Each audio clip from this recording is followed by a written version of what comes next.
అందరికీ కూడా ముందుగా మన తెలుగు నూతన సంవత్సర క్రోధినామ సంవత్సర ఉగాది శుభాకాంక్షలు. ఉగాది అంటే యుగ ఆరంభమైనటువంటి రోజు. యుగాది పర్యాయ పదమే ఉగాది. ఈ యుగాది నాడు మనం చాలా విశేషమైనటువంటి కార్యక్రమాలు చేసుకుంటాము.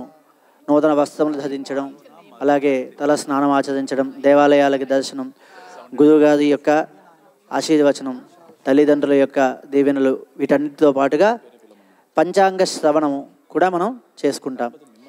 పంచ అంగములు అంటే తిథి, వార, నక్షత్ర, యోగ కరణములు పంచాంగములు. ఈ 5 యొక్క అంగములే పంచాంగం. వాటి యొక్క సమయాలు, ప్రారంభ ముగింపు సమయాలను బట్టి, అలాగే వజ్ర దుర్ముహూర్తాల యొక్క సమయాన్ని బట్టి మనకి ముహూర్త కాల నిర్ణయం చేయడం జరుగుతుంది.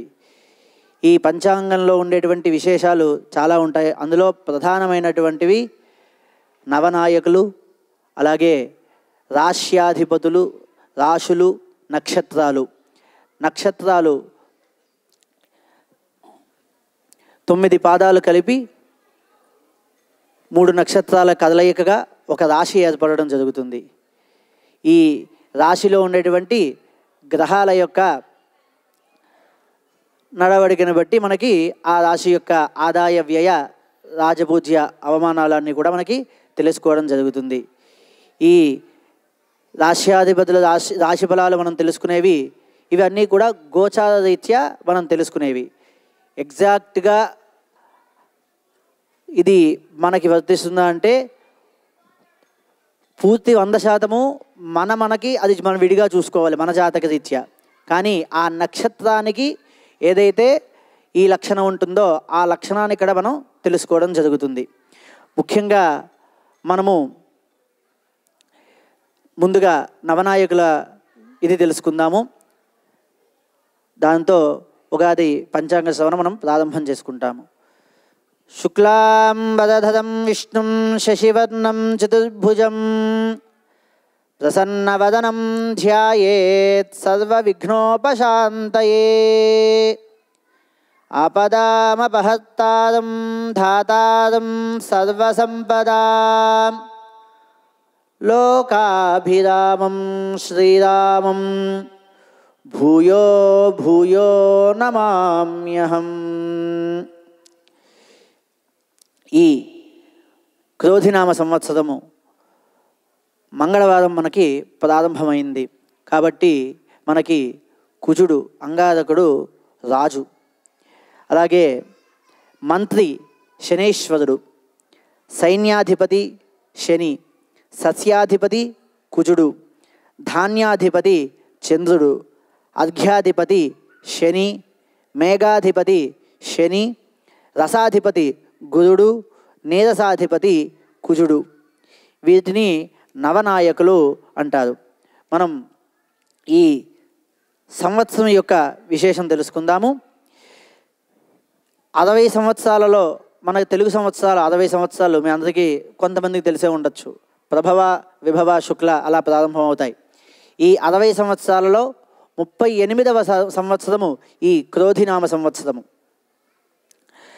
అరిషడ్వర్గాలలో ఒకటైనటువంటిది క్రోధము. ఇతరులకి అసహనాన్ని కలిగించేది, కోప స్వభావాన్ని పెంచేది ఈ క్రోధి. ఈ సంవత్సరం క్రోధినామ సంవత్సరము ఒక యుగమునకు 5 సంవత్సరముల చొప్పున 60 సంవత్సరములు 12 యుగములుగా విభజించితే శ్రీ క్రోధినామ సంవత్సరము 8వ యుగమున 3వ సంవత్సరంగా ఇడా సంవత్సరంగా నామము కలది. ఈ క్రోధినామ సంవత్సరమునకు అధిపతి శనీశ్వరుడు. అధిదేవత ప్రత్యధిదేవత సహితముగా ఈ శనీశ్వరుణ్ణి మనం పూజిస్తే ఈ క్రోధినామ సంవత్సరంలో ఉండేటువంటి క్రోధమంతా కూడా మన జీవనానికి తాకకుండా మనం వాటి నుండి బయటపడి ప్రశాంతమైనటువంటి జీవనం మనం సాగించడానికి ఆ శనీశ్వరుడు మనకి సహాయం చేస్తాడు. శనివారం పూట ఆ వెంకటేశ్వర స్వామి యొక్క దర్శనము, శనీశ్వరి యొక్క అభిషేకము, లేదా ఇంట్లో విష్ణు సహస్రనామ లాంటి పారాయణలు వాటి వలన ఈయన యొక్క అనుగ్రహం పొంది మనకి ఈ క్రోధం నుండి మనం తప్పించుకోవడానికి అవకాశం ఉంటుంది. ముందుగా మనం ఇప్పుడు గోచార ఫలాలు తెలుసుకుందాము. రాశి ఫలాలు. ముందుగా మేషరాశి. అశ్విని 1, 2, 3, 4 పాదాలు, భరణి 1, 2, 3, 4 పాదాలు, కృత్తిక 1 పాదము. ఇవన్నీ కూడా మేషరాశిలోకి వస్తాయి. ఈ మేషరాశి వాళ్ళకి ఆదాయం 8, వ్యయం 14, రాజపూజ్యం 4, అవమానం 3. ఈ రాశి స్త్రీ పురుషాదులకు భాగ్య వ్యయాధిపతి గురుడు ధనస్థానములో ఉండుట, శని 11వ ఇంట బలీయంగా రాహుకేతువులు వ్యయ షష్టములందు ఉన్నందువలన అన్ని విధములుగా కూడా యోచన చేయగా ఏ రకమైన జీవనం చేయవారికైనా సరే ధనాదాయము చక్కగా ఉంటుంది. వారికి అమూల్యమైనటువంటి కార్యక్రమాలన్నీ కూడా చేయడం జరుగుతుంది. అధికంగా ఆదాయము లభించడం జరుగుతుంది. కానీ ఎంత ఆదాయం వచ్చినా సరే అసలు ఏమీ మిగలకుండా అధిక ఖర్చులు కూడా ఈ మేషరాశి వాళ్ళకి కనిపిస్తున్నాయి. ముఖ్యంగా ఈ ఖర్చులు తగ్గించుకుంటే వారికి అన్ని విధాలుగా కూడా ఈ సంవత్సరం చాలా అనుకూలంగా ఉంది. ముఖ్యంగా మేషరాశి వాళ్ళు 12వ ఇంట రాహు సంచారం వలన ఆ రాహుకి యొక్క ప్రీతి కలిగేటువంటి కార్యక్రమం మనం చేసుకుంటే ఆయన యొక్క ప్రభావం మనకి శుభంగా కలుగుతుంది. ఆ రాహుకి సంబంధించినటువంటి దేవత దుర్గా అమ్మవారికి పుష్పాలతో, ఎరుపు రంగు పుష్పాలతో అర్చన లాంటి కార్యక్రమాలు చేసుకుంటే మనకి ఆయన యొక్క ప్రభావం శుభకరంగా వీక్షిస్తుంది. తర్వాత వృషభ రాశి. కృత్తిక 2, 3, 4 పాదాలు, రోహిణి 4 పాదాలు, మృగశిర 1, 2 పాదాలు. ఇవన్నీ కూడా వృషభ రాశిలోకి వస్తాయి. వృషభ రాశి వాళ్ళకి ఆదాయం 2, వ్యయం 8, రాజపూజ్యం 7, అవమానం 3. డబ్బులు మిగలకపోయినా కొంచెం గౌరవం మిగులుతుంది వీళ్ళకి. అష్టమ లాభాధిపతి ధన సంపత్తు కుటుంబ కారకుడైనటువంటి గురుడు జన్మంలో కలిసి ఉన్నందువలన, సప్తమంలో శని రాజ్యస్థానంలో ఉండటం వలన ఈ గ్రహ సముదాయం వలన జీవితంలో ఎంచదగిలినటువంటి కాలము వీరికి ఈ సంవత్సరం. కొంచెం మిశ్రమ ఫలితంగా ఈ సంవత్సరం ఈ వృషభ రాశి వాళ్ళకు ఉంటుంది. వీళ్ళకి మంగళవారము ఆంజనేయ స్వామి యొక్క అర్చన వలన శుభ వీక్షణ కలిగి వీళ్ళకు ఉండేటువంటి కొద్దిపాటి ఈ వ్యయ ప్రయాసాలన్నీ కూడా వాటి నుండి బయటపడి ఆ ఆంజనేయ స్వామి యొక్క అర్చన ద్వారా, ఆరాధన ద్వారా వీళ్ళకి శుభకరమైనటువంటి ఫలితం కనిపిస్తుంది. తర్వాత మిథున రాశి. మృగశిర 3, 4 పాదాలు, ఆరుద్ర 4 పాదాలు, పునర్వసు 1, 2, 3 పాదాలు. ఇవన్నీ కూడా మిథున రాశిలోకి వస్తాయి. వీళ్ళకి ఆదాయం 5, వ్యయం 5, రాజపూజ్యం 3, అవమానం 6. ఈ రాశి వాళ్ళకి బుద్ధి, ధనము, కుటుంబ కారకుడైనటువంటి గురుడు బలీయంగా, శని రాహువులు కూడా బలంగా ఉండటం వలన ఉన్నత స్థితి పొందగలుగుతారు. యోగ ప్రభావం బాగా ఉంటుంది. ధనాదాయం కూడా చాలా బాగుంటుంది. భార్యాభర్తలు ఇద్దరు కూడా ఏ పని చేసినా సరే కలిసి మంచి శుభ స్థానం పొందుతారు, ఉన్నత స్థానం పొందుతారు వీళ్ళిద్దరు. ఈ రాశి వాళ్ళందరూ కూడా ఈ రాశి వాళ్ళలో ప్రధానంగా ఈ సంవత్సరం వాహన యోగం చాలా ఉన్నతంగా కనిపిస్తోంది వీళ్ళకి. అలాగే కొంచెం పదోన్నతులు, ఏదైనా వ్యాపారం ప్రారంభం చేయాలనుకుంటే వాళ్ళకు కూడా మంచి శుభ సమయంగా కనిపిస్తోంది. అలాగే ఈ రాశి వాళ్ళకి సంవత్సర మధ్యంలో కొంచెం అటు ఇటుగా ఉన్న సంవత్సరాంతం వచ్చేటప్పటికి మళ్ళీ ఉన్నత స్థానాన్ని పొందుతారు. వీరికి నరఘోష పోవడానికి, అలాగే ఆ పరమేశ్వరి యొక్క అభిషేకం చేయడం వలన వీళ్ళకి శుభ ఫలితం కనిపిస్తుంది. సోమవారం పూట శివాలయంలో స్వామికి అభిషేకం చేసుకోవడం ఎంతో మంచిది. తదుపరి కర్కాటక రాశి. పునర్వసు 4వ పాదము, పుష్యమి 1, 2, 3, 4 పాదాలు, ఆశ్లేష 1, 2, 3, 4 పాదాలు ఇవన్నీ కూడా కర్కాటక రాశిలోకి వస్తాయి. ఈ కర్కాటక రాశి వాళ్ళకి ఆదాయం 14, వ్యయం 2, రాజపూజ్యం 6, అవమానం 6. గౌరవ మర్యాదలు ఎలా ఉన్నా సరే డబ్బులు అయితే బాగా మిగులుతాయి, వీళ్ళకి ఖర్చులు తక్కువ. ఈ రాశి స్త్రీ పురుషాదులందరికీ కూడా ధనము, విద్య, సంపత్తు, బుద్ధి, సంతానమునకు కారకుడైనటువంటి గురుడు మంచి స్థానంలో ఉండటం వలన ఎటువంటి కష్టసాధ్యమైనటువంటి పనులైనా సరే చాలా తేలికగా సాధిస్తారు. ఎటువంటి కష్టాన్నైనా సరే వీళ్ళు ఎటువంటి భయము లేకుండా ఎదుర్కోగలుగుతారు. శక్తి సామర్థ్యాలన్నింటినీ కూడా ఉపయోగించి వీరికి ఉన్నటువంటి ఉద్యోగ వ్యాపారాలలో ఉన్నత స్థానానికి పొందుతారు. నూతన వ్యాపారములు కూడా వీళ్ళకి చక్కగా కలిసి వచ్చే సమయం.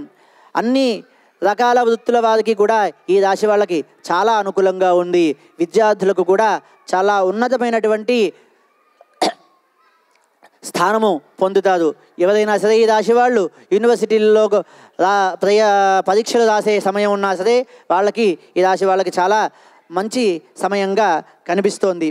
గురుబలం వలన ముఖ్యంగా స్త్రీలకి ఈ రాశి వాళ్ళకి గురుబలం వలన ఇది ఏది పట్టినా సరే బంగారమా అన్నట్టు ఉంటుంది. ఈ సమయం అంతా కూడా చక్కగా భార్యాభర్తల మధ్య అన్యోన్యత, అలాగే కుటుంబంలో కూడా చాలా ఆనుకూల్యత కూడా కనిపిస్తోంది. వీళ్ళకి కొంచెం నరఘోష ఉంటుంది. ఇలా ఉంటే మన నరఘోష ఉంటుంది కదా, వాళ్ళకి ఆ నరఘోష వలన కొన్ని ఇబ్బందులు ఉంటాయి. వాటిని పోగొట్టుకోవడానికి శనివారం పూట వెంకటేశ్వర స్వామి యొక్క దీపారాధన, ఆయన యొక్క ఆరాధన కూడా వీళ్ళకి శుభ ఫలితము ఇస్తుంది. ఇప్పుడు సింహరాశి.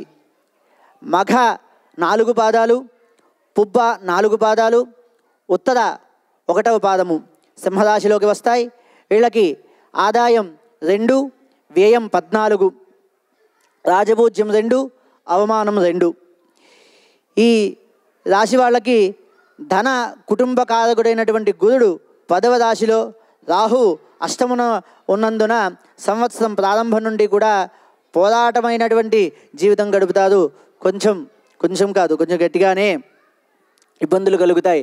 కానీ వాటన్నిటినీ కూడా వీళ్ళ యొక్క శక్తి సామర్థ్యాలను బట్టి సంవత్సర మధ్య అనంతరానికి వచ్చే సమయానికి వీళ్ళన్నింటినీ కూడా వీళ్ళు ఈ వాళ్ళకు ఉండేటువంటి అడ్డులన్నింటినీ కూడా దాటుకుని చక్కగా పూర్తి చేస్తారు.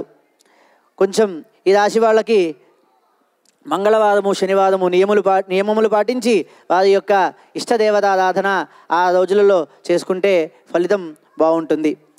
తరువాత ఉత్తరా నక్షత్రం 2, 3, 4 పాదాలు, హస్త 1, 2, 3, 4 పాదాలు, చిత్త 1, 2 పాదాలు ఇవన్నిటినీ కూడా కన్యారాశిలోకి వస్తాయి. ఈ కన్యారాశి వాళ్ళకి ఆదాయం 5, వ్యయం 5, రాజపూజ్యం 5, అవమానం 2. ఈ రాశి వారికి గురుడు భాగ్యమందు సంచారం, శని ఆదింట బలీయుడు ఈ సంవత్సరం ఉంటుంది. స్త్రీ పురుషాదులందరికీ కూడా మిశ్రమ ఫలితంగా కనిపిస్తోంది. మీలో ఎన్ని రకాలైనటువంటి సామర్థ్యాలు ఉన్నా సరే కొద్దిగా అనుకున్న సమయానికి ఏదైనా కార్యక్రమం అవ్వకపోవడం, ఆలస్యం జరగడం అలాగా కనబడుతోంది. కొంచెం ఆలస్యమైనా సరే కార్యక్రమాన్ని అయితే పూర్తి చేస్తారు. మీరు అనుకున్నటువంటి గోల్ని అయితే రీచ్ అవుతారు. వీళ్ళకి ముఖ్యంగా గురువారం పూట ఆ దత్తాత్రేయుడు కానీ, అలాగే మనకి ఎవరైతే సరే చదువు చెప్పారో ఆ గురువుగారి యొక్క అనుగ్రహం, వారికి యొక్క పాదపూజ లేదా వాళ్ళ యొక్క స్మరణ, మనకి దగ్గరలో గురువుగారు లేకపోతే ఫోన్ చేసి గురువారం పూట ఆయన యొక్క ఆశీర్వచనం పొందినా సరే వీళ్ళకి మంచి ఫలితం ఉంటుంది.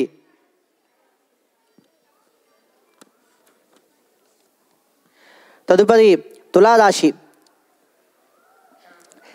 చిత్త 3-4 పాదాలు, స్వాతి 1-2-3-4 పాదాలు, విశాఖ 1-2-3 పాదాలు ఇవన్నీ కూడా తులారాశిలోకి వస్తాయి.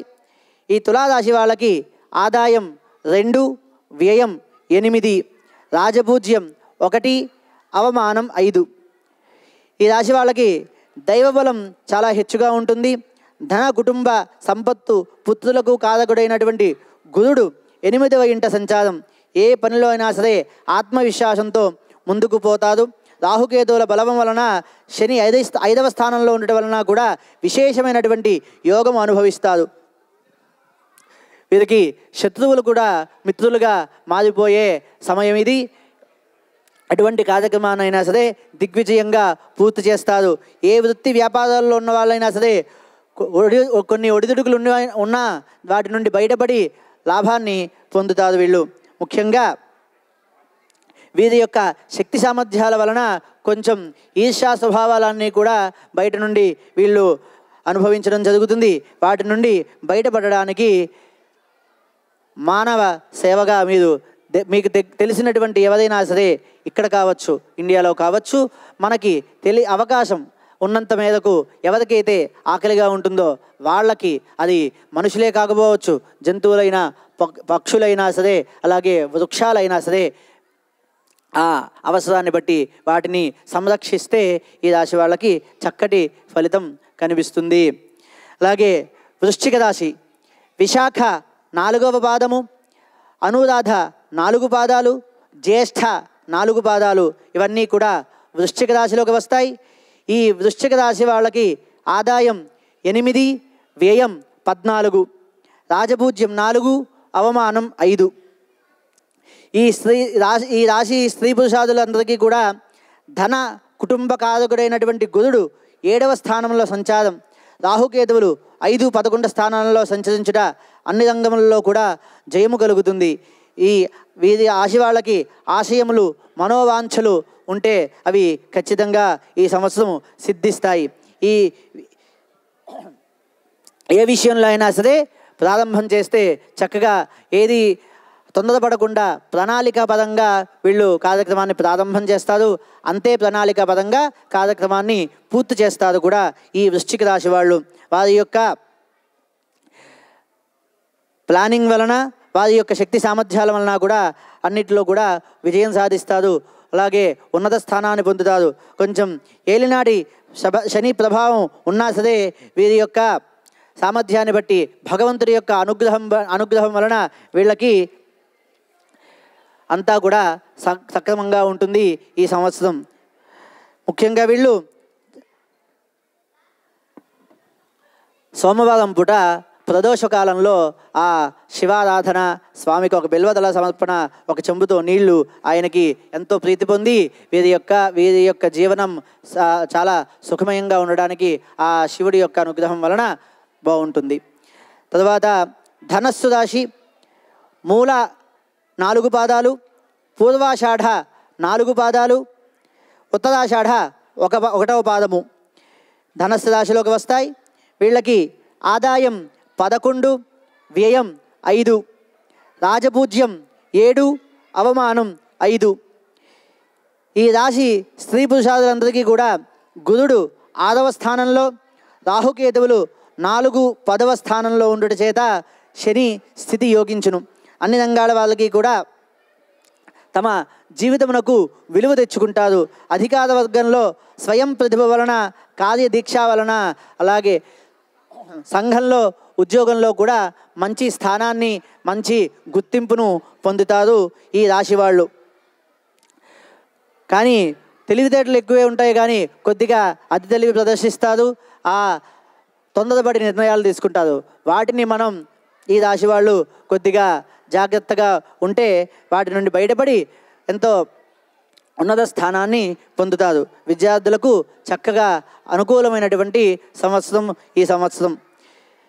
ఈ రాశి వాళ్ళకి శుక్రవారం పూట ఆ లక్ష్మీదేవి ఆరాధన చాలా విశేషం.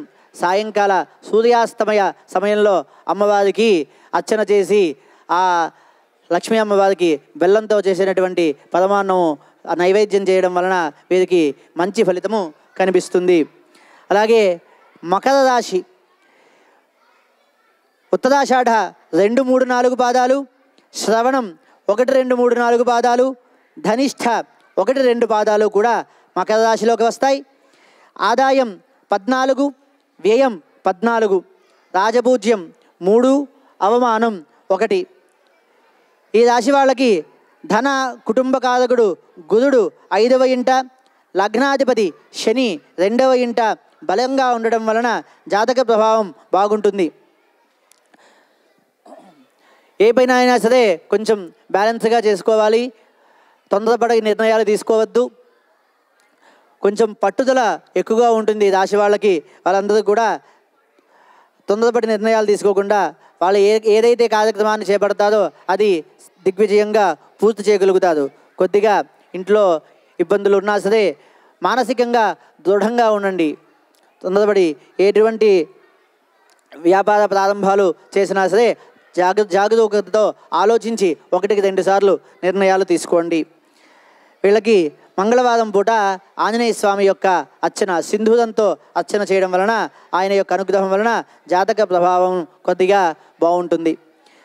అలాగే తదుపరి కుంభరాశి ధనిష్ఠ 3, 4 పాదాలు, శతభిషం. తదుపరి కుంభరాశి ధనిష్ఠ 3, 4 పాదాలు, శతభిషం 4 పాదాలు, పూర్వభాద్ర 1, 2, 3 పాదాలు కుంభరాశిలోకి వస్తాయి. కుంభరాశి వాళ్ళకి ఆదాయం 14, వ్యయం 14, రాజపూజ్యం 6, అవమానం 1. ఈ రాశి వాళ్ళకి యోగకారకుడైనటువంటి గురుడు వృషభంలో, శని జన్మంలో ఉండటం వలన కుటుంబ గృహ పరిస్థితులన్నీ కూడా సాంఘికంగా గృహ సంబంధమైనటువంటి సౌఖ్యం కలిగించును. ఈ రాశి వాళ్ళకి ప్రధానంగా ఈ సంవత్సరం నూతన గృహ వస్తు యోగాలు ఉన్నాయి ప్రత్యేకంగా. కాకపోతే ఏ కార్యక్రమం చేసినా సరే కొంచెం వృధా ప్రయాస పడే సూచనలు కనిపిస్తున్నాయి. అటువంటి అనవసరమైనటువంటి కార్యక్రమాలలో తలదూర్చకుండా మన ఏదైతే పనిని చేపట్టామో అదే ప్రధానంగా మనం ఫోకస్ చేస్తే ఖచ్చితంగా మనకి ఈ సంవత్సరం బాగుంటుంది. ఈ రాశి వాళ్ళకి శనివారం పూట శ్రీ వెంకటేశ్వర స్వామి యొక్క ఆరాధన శుభ ఫలితములు ఇస్తుంది. తదుపరి మీనరాశి. మీనరాశి వాళ్ళకి ఈ మీనరాశిలోకి పూర్వభాద్ర 4వ పాదము, ఉత్తరాభాద్ర 4 పాదాలు, రేవతి 4 పాదాలు కూడా మీనరాశిలోకి వస్తాయి. ఈ మీనరాశి వాళ్ళకి ఆదాయం 11, వ్యయం 5, రాజపూజ్యం 2, అవమానం 4. ఈ రాశి వాళ్ళకి ధన కుటుంబ కారకుడైనటువంటి గురుడు 3వ ఇంట సంచారం, రాహుకేతువులు అనుకూల సంచారం లేనందువలన కొంచెం వీరికి తెలిసినటువంటి విషయమైనా సరే కాన్ఫిడెన్స్ లేకపోవడం వలన కొంచెం వెనకడుగు వేయడం, అది పక్క వాళ్ళ విషయంలో అయితే చక్కగా సలహాలు ఇవ్వడం, ఆ సలహా మంచిదవ్వడం జరుగుతుంది. కానీ మన విషయానికి వచ్చేటప్పటికీ దాన్ని ఆచరించే ధైర్యం లేకపోవడం వలన ముందుకు వెళ్ళలేకపోవడం ఇటువంటివి జరుగుతాయి. వాటి నుంచి మనం బయటపడడానికి ఆ ఆంజనేయ స్వామి యొక్క అనుగ్రహం వలన మనం పొందుతాం. ఆంజనేయ స్వామికి ఆరాధన, సింధూరార్చన లాంటి కార్యక్రమాలన్నీ కూడా చేసుకోవడం వలన శుభ ఫలితాన్ని పొందుతారు మీనరాశి వాళ్ళు. ఇవన్నీ కూడా మనకి గోచార రీత్యా చెప్పేటువంటి ఫలితాలు. ఏ కార్యక్రమమైనా సరే, ఏ గ్రహాలు, ఏ పంచాంగములు ఏవైనా సరే వీటన్నిటికన్నా చాలా బలమైనది మన యొక్క మనస్సు. మనం ఏదైతే బలంగా నమ్ముతామో అవి మనకి మంచి ఫలితాన్ని ఇస్తుంది. భగవంతుణ్ణి మనం నిజాయితీగా మనం ఒక కార్యక్రమాన్ని చేస్తే అది ఖచ్చితంగా ఆయన మనకి ఆ కార్యక్రమాన్ని పూర్తి చేసే సామర్థ్యాన్ని మనకి ఇస్తాడు భగవంతుడు. ఈ రాశులన్నీ కూడా, ఈ నక్షత్రాలన్నీ కూడా, పంచాంగం అంతా కూడా రాశుల యొక్క సమయాన్ని బట్టి ఉంటుంది. లగ్నము రాశి రెండు వేరు వేరు కాదు, రెండు ఒకటే. ఆ లగ్నాధిపతి ఒక సమయంలో లగ్నం ఉంటుంది. రాశి అనేది ఎప్పటికీ ఆ రాశి, ఆ నక్షత్రాల వాళ్ళకి ఆ రాశే ఉంటుంది. మీరు అడిగినటువంటి ప్రశ్నకి సమాధానం, లగ్నం అంటే సమయానికి లగ్నం మారుతుంది. ఇప్పుడు మనం ఒక ముహూర్తం పెట్టుకున్నాం అనుకోండి, ఆ ముహూర్తం లగ్నాన్ని ఆధారం చేసుకుని ఉంటుంది. ఈ సమయం సపోజ్ ఇవాళ మధ్యాహ్నం 12 గంటల వరకు ఈ లగ్నం ఉంది, కుంభలగ్నం ఉంది. ఆ కుంభలగ్నంలో ఒక ముహూర్తం ఏర్పడుతుంది. కానీ రాశి అనేది మారదు. ఆ నక్షత్రానికి ఎప్పటికీ అదే రాశి ఉంటుంది. ఆ రాశి వాళ్ళకి, ఈ రాశికి లగ్నానికి ఉండేటువంటి వ్యత్యాసం ఇది. ఈ సంవత్సరం అంతా కూడా మనందరం కూడా ఈ క్రోధాన్ని పోగొట్టుకుని చాలా సుఖమైనటువంటి ఆరోగ్యకరమైనటువంటి జీవనాన్ని మనం సాగించాలి అని ఆ కలియుగ దైవమైనటువంటి వెంకటేశ్వర స్వామిని ప్రార్థన చేస్తూ మీ అందరికీ కూడా ఒకసారి చిన్న ఆశీర్వచనం. యో వేదాం బ్రహ్మణో వేదామృతేనామృతాంబుదే తస్మై బ్రహ్మజ బ్రహ్మాజ ఆయుః కీర్తిం ప్రజాన్ దదుః భాగదేయేనైవైనం ప్రణయది బ్రాహ్మణ ఆయుషే యౌద్ధరేద్ బ్రాహ్మణో వై సర్వా దేవతాః సర్వాభిదేవైనం దేవతాభిదుద్ధరతి యావదేవై దేవతాస్తాః సర్వా వేదవిధి బ్రాహ్మణే వసంతి తస్మాత్ బ్రాహ్మణేభ్యో వేదవిద్భ్యో దివే దివే నమస్కుర్యాన్నా శ్రీలంగేత్తయే దేతా ఏవ దేవతాః ప్రీణాది పర్యాప్త్యానందదాయాయ సర్వస్తోమోదిరాత్రముత్తమ మహద్భవతి సర్వస్యాప్త్యై సర్వశ్రీత్యై సర్వమేవ తేనాప్నోతి సర్వం జయతి శతం జీవ శరదో వర్ధమానిత్యమనిగమో భవతి శతమితి శతం దీర్ఘమాయుర్మరుదయేనావర్ధయంతి శతమేనమేవ శతాత్మానం భవతి శతమనంతం భవతి శతమైశ్వర్యం భవతి శతమితి శతం దీర్ఘమాయుః శతమానం భవతి శతాయుః పురుషः శతేంద్రియ ఆయుష్యేవేంద్రియే ప్రతిష్ఠతి. జై శ్రీరామ్. హరి గారు చాలా చక్కగా పంచాంగ శ్రవణం వినిపించారు. శ్రవణం అంటే వినపడమే కదా, మాకు కళ్ళకు కనబడేట్లు కూడా ఈ సంవత్సరం ఎలా ఉండబోతుందో చాలా చక్కగా నిదానంగా వివరించారు. సో మీకు మరొక్కసారి ధన్యవాదాలు తెలుపుకుంటున్నాం. అందరూ గట్టిగా చెప్పట్లు. సో చారి గారికి చిన్న సత్కారం. సో చారి గారిని సత్కరించవలసిందిగా చంద్ర గారిని వేదిక మీదకి రావాల్సిందిగా కోరుతున్నాను.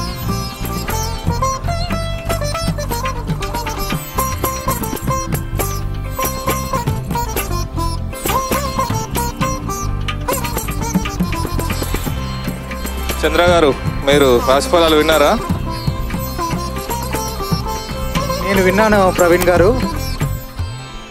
ఇక్కడ సింహరాశి వాళ్ళు ఎంతమంది ఉన్నారండి?